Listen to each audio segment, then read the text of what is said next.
But let's go back a few years in time now for some film nostalgia. Think Alfred Hitchcock, you think Hollywood, right? Yeah, but you'd also be justified in thinking Leytonstone. It is a little-known fact that the great man was born and bred in East London and started his career in film right here in the capital. Rachel Millichip has been delving into Hitchcock's hidden past.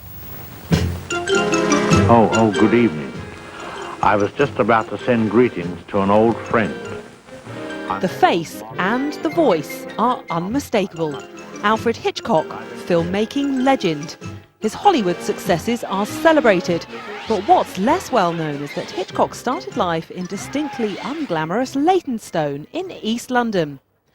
There's little here to mark the humble origins of one of the greatest filmmakers the world has ever seen.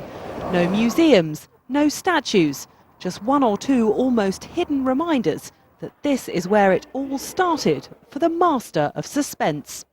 This blue plaque, situated on a petrol station forecourt on Leytonstone High Road, marks the birthplace of the great man himself.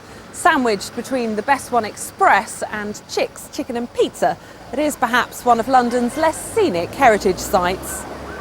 Hitchcock is one of the most famous men of the 20th century and undoubtedly one of the most culturally significant.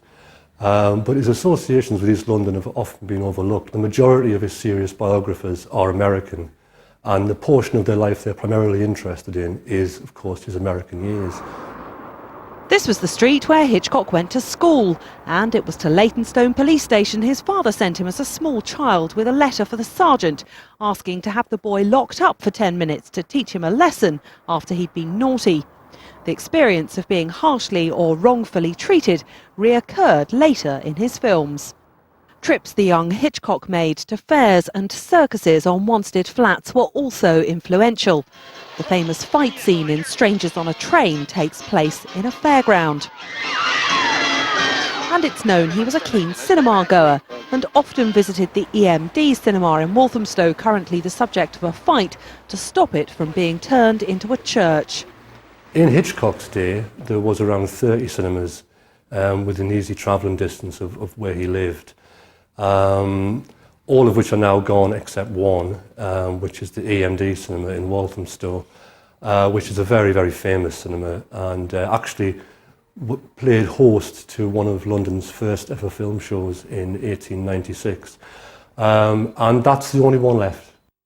In 1920, a young Hitchcock, now preferring to call himself Hitch, was given a job at a North London film studio, initially designing titles for silent films. In 1919, an American film company called the famous Players Lasky bought a Victorian power station here on this site in Hoxton and created a film studios. It was here where the young Alfred Hitchcock started his career as a director. In 1938, he made The Lady Vanishes here, before vanishing from East London himself to Hollywood. After his move to America in 1939, Hitchcock directed some of his most famous films, Psycho and The Birds. He died in California nearly 30 years ago at the age of 80. His gallows humour and belief that filmgoers like to put their feet in the cold water of fear made his work unique. And he's still thought of as one of the greatest ever directors, a fact marked on the Hollywood Walk of Fame, but hardly celebrated in the corner of East London which probably inspired much of his work.